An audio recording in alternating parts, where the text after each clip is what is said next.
Okay अब हामी white हाउसको अगाडिपट्टिको यता गेटमा छौँ है। लेट्स सी आज त्यति धेरै मान्छे पनि छैन, ठिकै हो जस्तो लाग्छ है म। आई डोन्ट नो बिकज यो मेरो पहिलोचोटि हो होइन, कतिको बिजी हुन्छ टाइममा के टाइममा थाहा छैन। There it is, the White House. Finally, right there. It's a beautiful place. Nice.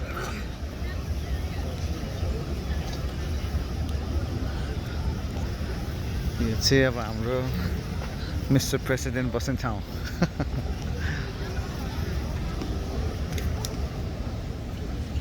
अब हाम्रो बाबु सर्वोच्च हेरिरहेको छ त्यहाँ, रोजिना, स्नेहा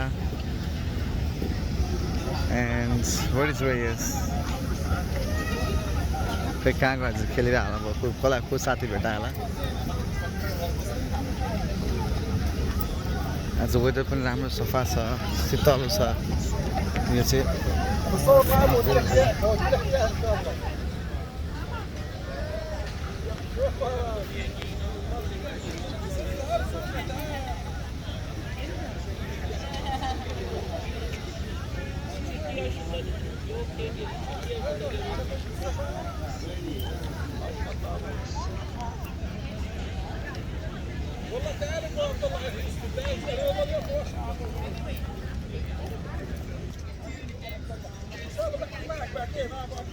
ciao, bye.